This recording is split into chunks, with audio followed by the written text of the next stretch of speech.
Em um canto remoto do Planalto tibetano, cercado por algumas das montanhas mais altas e desfiladeiros mais profundos do mundo, a China está planejando a superbarragem mais complicada do mundo, e é o maior projeto hidrelétrico que já vimos até hoje. A barragem poderia fornecer à China eletricidade limpa suficiente para abastecer os estados de São Paulo, Minas Gerais e Rio de Janeiro, juntas por um ano inteiro, mas o local ideal é um dos desfiladeiros mais inacessíveis do Tibete. Um projeto desse tamanho poderia mudar o equilíbrio de poder geopolítico em toda a Ásia do Sul, isso se os terremotos não atrapalharem. Você está no Construções de Elite, e neste episódio especial, vamos mergulhar muito fundo no plano insano da China de construir a barragem mais poderosa do mundo. A China é conhecida por sua paixão pela engenharia, quebrando recordes em diversos setores, incluindo a energia hidrelétrica. Atualmente, o país possui cerca de 87 mil barragens, uma necessidade devido à sua enorme população de 1,4 bilhão de pessoas. A gestão da água é essencial, e muitos rios foram redirecionados para impulsionar o desenvolvimento. Entre os muitos projetos hidrelétricos, a China está trabalhando em uma superbarragem no rio Yarlung Tsangpo, planejada para gerar 60 gigawatts, 3 vezes mais eletricidade do que a maior barragem do mundo atualmente. Esta nova barragem será construída em uma região remota e montanhosa da China, um local pouco visitado por estrangeiros e propenso a desastres naturais, o que torna a logística de construção um grande desafio. A ideia de usar uma arma nuclear para explodir a barragem foi sugerida, mas felizmente rejeitada pelo governo chinês. Os vizinhos da China, como Índia e Bangladesh, compartilham o mesmo rio e estão preocupados com o impacto desse megaprojeto no seu acesso à água, especialmente considerando as mudanças climáticas e a imprevisibilidade do fluxo de água. A construção desta superbarragem é uma empreitada audaciosa, refletindo a determinação da China em continuar liderando os megaprojetos de engenharia. A China precisa de uma enorme quantidade de eletricidade, 2 vezes mais que os Estados Unidos e 8 vezes mais que a Rússia. Atualmente, a maior parte dessa energia é gerada pela queima de carvão, o que resulta em altas emissões de poluentes. Para enfrentar esse desafio, a China está investindo massivamente em fontes renováveis de energia, como painéis solares, turbinas eólicas, energia das marés e hidrelétrica, a fim de reduzir sua pegada de carbono.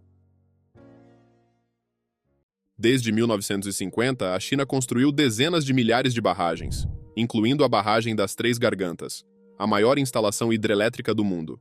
Com a maioria dos rios internos já represados, a China agora foca nos grandes rios internacionais que têm suas nascentes no Planalto tibetano, uma região com altitude média de 4.500 metros, repleta de geleiras e conhecida como o terceiro polo da Terra. Este planalto é fundamental para a Ásia, fornecendo água para muitos dos maiores rios da região, como o Indo, o Ganges, o Mekong e o Yarlung Tsangpo, e é apelidado de a Torre d'Água da Ásia. Esses rios são essenciais não só para o abastecimento de água, mas também para a agricultura, sustentando as principais regiões agrícolas da China, Índia, Paquistão e Sudeste Asiático. O controle do Planalto tibetano dá à China uma vantagem geopolítica, pois eles controlam a água que abastece metade da população mundial. Assim, além de fornecer uma grande fonte de energia renovável, esses rios conferem à China um poder significativo sobre os países adjuntos. O rio que a China está mirando para seu megaprojeto hidrelétrico é o Yarlung Tsangpo, também conhecido como Siang e Brahmaputra em diferentes países. Este rio, começando na geleira Yangtze e estendendo-se por quase 3.000 quilômetros, é o maior rio em altitude no mundo. Ele flui para o leste até a montanha Namcha Barwa, depois vira para o sul, entrando na Índia e Bangladesh antes de desaguar no Oceano Índico. O Yarlung Tsangpo é famoso por suas águas brancas e cachoeiras, ganhando o apelido de Everest dos rios. A área onde a China planeja construir a barragem é Medog, uma região isolada próxima à fronteira com a Índia. O desfiladeiro Yarlung Tsangpo, o local exato da barragem, é sagrado na cultura tibetana e abriga diversos grupos étnicos, incluindo tibetanos, Adi e Bopa. A geografia única do desfiladeiro, onde o rio desce mais de 2.000 metros em altitude, tornando-o 3 vezes mais profundo que o Grand Canyon, torna-o ideal para a construção de uma barragem hidrelétrica. O rio desce de mais de 3.000 metros para 600 metros em apenas 100 quilômetros, criando uma das descidas mais íngremes do mundo. Esta área remota e inacessível é também uma maravilha natural, com novas espécies sendo descobertas anualmente.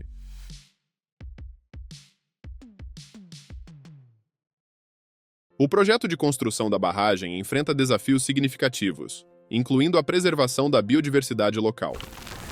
A região é biologicamente rica, com cientistas ainda encontrando novos mamíferos em 2024.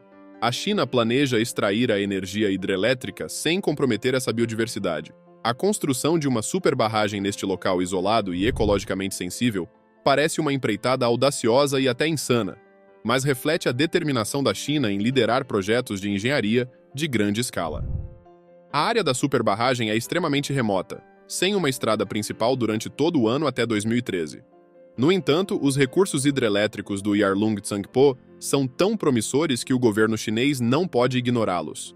A China já desenvolveu várias instalações hidrelétricas mais a montante, como as de Dagu, Jieshu e Jiachaon, mas nenhuma se compara à planejada superbarragem de 60 gigawatts. Os detalhes do projeto ainda são vagos, possivelmente porque o governo não quer divulgar ou ainda não definiu completamente o plano.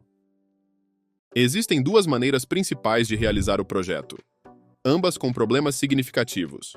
A primeira é construir uma série de barragens através do Grande Desfiladeiro, o que destruiria a biodiversidade local. A segunda é cavar um túnel desde a parte mais alta do rio até a parte inferior, liberando a água através do túnel para gerar energia.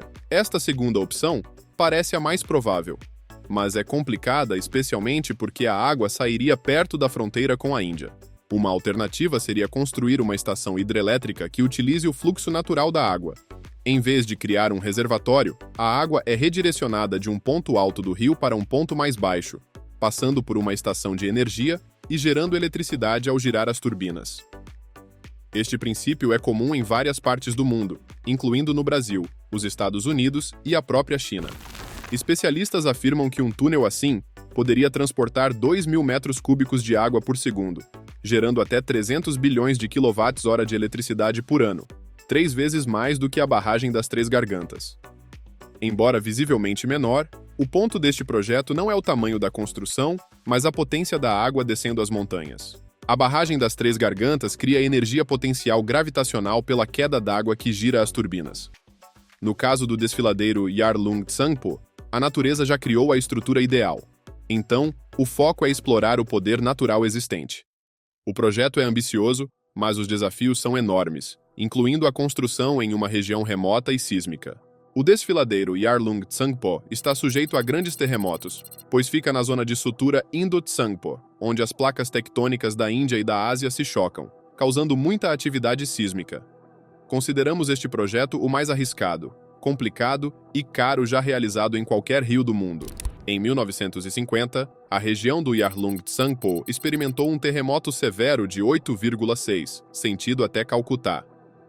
O terremoto matou mais de 700 pessoas, causou deslizamentos de terra que bloquearam o rio por 8 dias e, ao romper, criou uma onda de 7 metros que matou mais de 500 pessoas.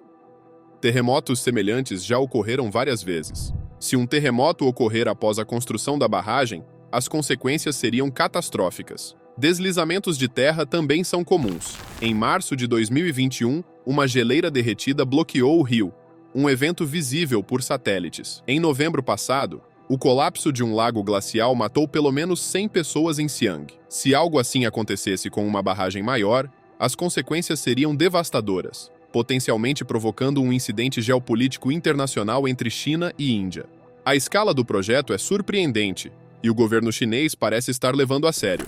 Mapas de desenvolvimento hidrelétrico de 20 anos atrás identificam o potencial da Grande Curva, e documentos recentes do governo anunciaram o desenvolvimento nos trechos inferiores do rio. O projeto está incluído no Plano Quinquenal Nacional Chinês e foi discutido publicamente por Yang Zhiyong, presidente da Power China. Segundo o Global Times, ele confirmou que o projeto produziria 300 bilhões de kWh de eletricidade por ano, contribuindo significativamente para os objetivos de carbono zero da China. A construção da superbarragem da China parece provável, e isso preocupa os vizinhos a jusante, como Índia e Bangladesh. Se o fluxo do rio for interrompido, milhões de pessoas poderiam ser afetadas, pois as barragens não apenas retêm água, mas também sedimentos que fertilizam os campos agrícolas em Assam e Bangladesh. A retenção de sedimentos poderia diminuir a fertilidade do solo, prejudicando a agricultura nessas regiões. A estação hidrelétrica poderia alterar seriamente o fluxo diário de água, causando escassez ou inundações. As mudanças climáticas já dificultam a gestão da água e a superbarragem poderia agravar esses problemas. Para mitigar os efeitos, a Índia planeja construir uma barragem de 10 gigawatts, mas isso poderia complicar ainda mais a situação para Bangladesh. Geopoliticamente, o controle do fluxo de água confere grande poder ao país a montante. A água poderia ser usada como uma arma estratégica, exacerbando as já tensas relações entre China e Índia, que em 2020 se enfrentaram na fronteira, resultando na morte de 20 soldados indianos. A construção da barragem pode não levar à guerra, mas aumentará a pressão sobre essa relação delicada. A China, como maior consumidora de eletricidade do mundo, precisa focar em fontes renováveis, mas seus vizinhos também têm direito ao uso do rio. A construção da barragem é um feito tecnológico enorme. A China é conhecida por realizar projetos que outros países não conseguem, mas as consequências para a Índia e Bangladesh são incertas. E o que você acha? Será que a China deve seguir em frente com este projeto, considerando os riscos envolvidos? Esse é um projeto que será acompanhado de perto, com atualizações futuras sobre seu progresso e impacto. Agradeço se você assistiu até aqui, inscreva-se no canal para mais atualizações e até a próxima.